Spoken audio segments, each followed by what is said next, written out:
c'est par une journée automnale que tes pas t'ont guidé vers une boutique d'antiquaires.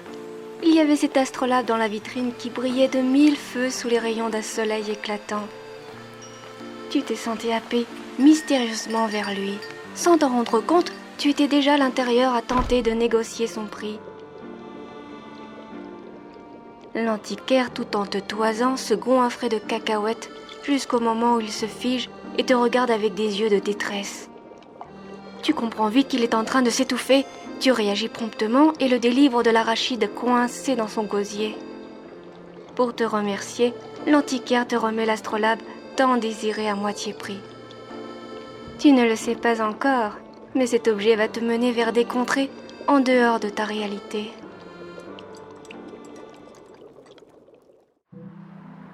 Déjà le 31 décembre.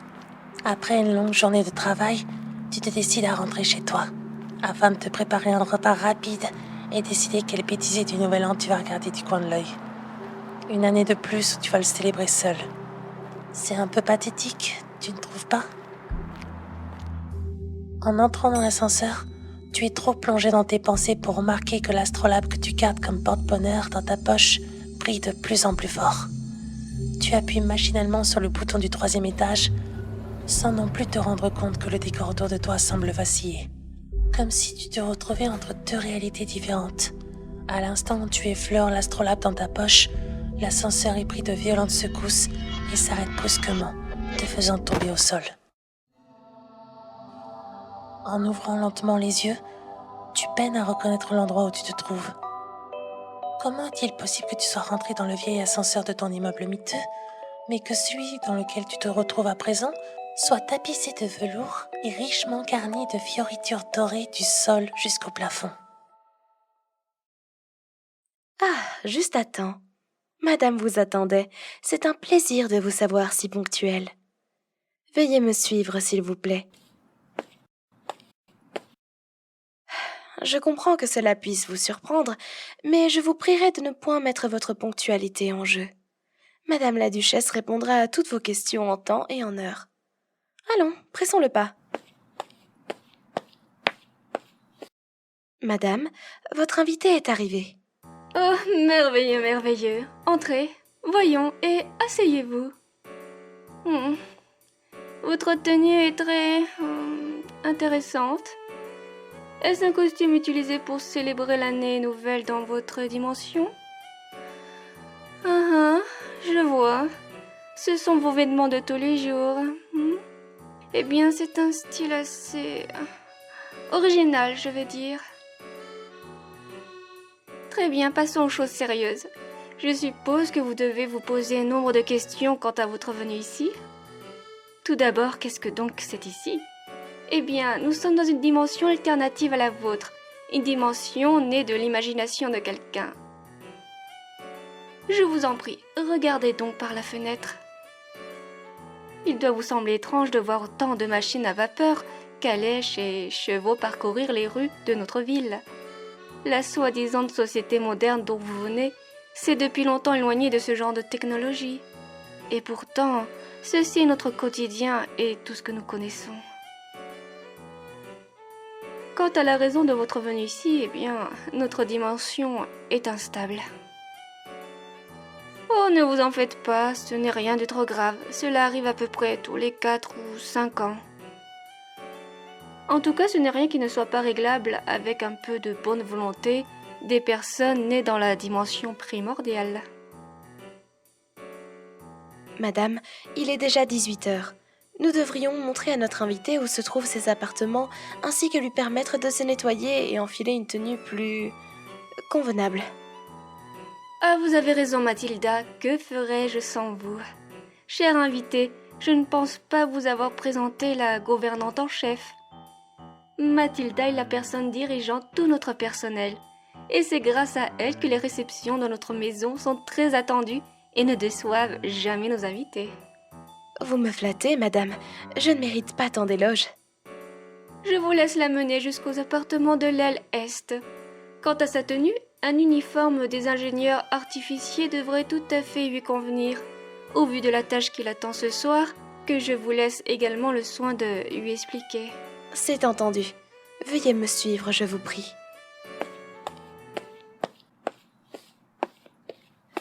L'aile Est est entièrement composée de chambres et appartements réservés au personnel. Les sous-sols ont été bâtis afin d'être directement reliés à la chaufferie et ont donc été aménagés afin d'y accueillir les plombiers, chauffagistes et autres techniciens œuvrant au maintien de la tuyauterie du manoir.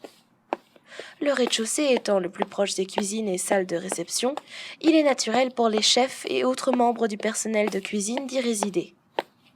Les étages sont, quant à eux, habités par toutes sortes de personnes, que ce soit les infirmières, les ingénieurs, les professeurs ou encore les dames de compagnie. C'est au 3e étage de cette aile que vous résiderez pour l'instant. Cassandra, combien de fois devrais-je vous répéter de regarder où vous marchez ? Et cessez de vous trimballer avec autant de caisses remplies d'explosifs sans faire attention à vos alentours. Pardon, madame. C'est juste que c'est bien dur de transporter tout cela jusqu'au jardin par moi-même. Par vous-même ? L'ingénieur en chef n'a désigné personne d'autre pour cette tâche ? Non, madame. Il a dit que si je voulais faire mes preuves, je devais tout faire à moi toute seule, comme un quête. Comme un quête ? Oh, pardon, madame. C'est que je suis pas encore habituée aux mots de la grande ville. Il me dit que je suis pas faite pour le travail d'un gars, alors il veut que je fasse tout toute seule. Ce vieux schnock et ses idées archaïques. Très bien, Cassandra. Prenez votre temps et transportez ces caisses une à une. Je me chargerai de lui parler personnellement. Oh, c'est bien vrai ce que vous me dites là, madame Mathilda ? Oh, chouette alors. Merci tout plein. Je m'en vais de ce pas porter tout ça alors. Merci encore, madame. Oui, faites donc. Oh, quelle force elle a. Bon, eh bien, je ne vous accompagne pas jusqu'à vos appartements. J'ai une discussion à avoir avec l'ingénieur en chef. Vous n'avez qu'à continuer jusqu'au fond du couloir et vous trouverez sur votre droite une chambre préparée pour vous. Un bain y a déjà été coulé, alors profitez-en. Lorsque vous serez habillé et séché, vous pourrez vous diriger vers le jardin. Vous y aiderez Cassandra à préparer les feux d'artifice pour ce soir.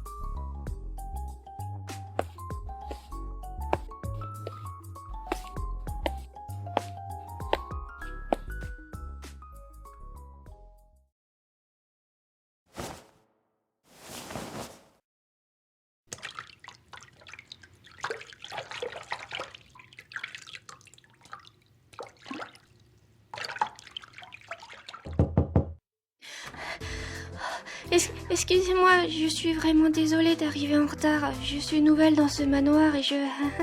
Oh mon Dieu, vous êtes nus. Enfin, je veux dire, je n'ai rien vu de votre corps. Il est entièrement recouvert de savon et puis je n'ai pas vraiment regardé. Parce qu'après tout, qui regarderait fixement le corps nu d'une personne inconnue ? Non pas que votre corps ne soit pas attirant, c'est plutôt que je... Je parle trop, n'est-ce pas ? Je suis vraiment désolée, je deviens une vraie pipelette quand je suis nerveuse. Même s'il n'y a pas vraiment de quoi l'être. Car après tout, je n'ai rien fait d'étrange.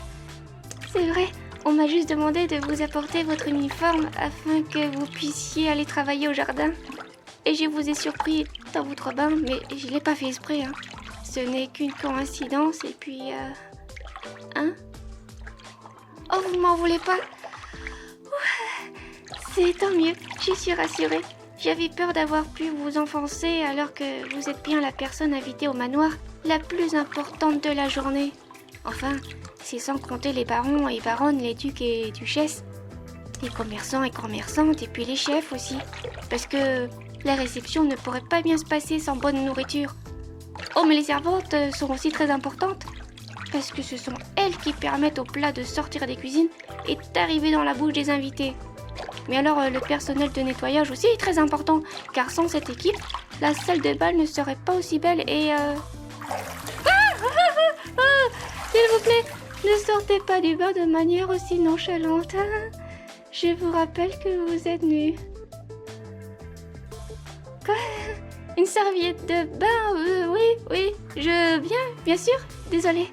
Tenez, en voilà une. Désolée. Je vous promets que je garde les yeux bien fermés et que je n'ai rien vu du tout. Je pense que je ne vous suis d'aucune utilité. Je pose vos vêtements sur le lit et n'oubliez pas que vous êtes attendu au jardin. Au revoir.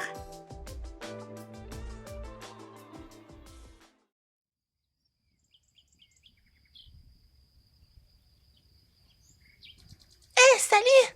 Tu dois être la personne qui devait venir m'aider à préparer tous ces pilules pour ce soir. Ton ami du temps, dis donc. Et puis j'ai entendu dire que la petite servante qui était venue te déposer ton uniforme était toute chose en sortant de ta chambre.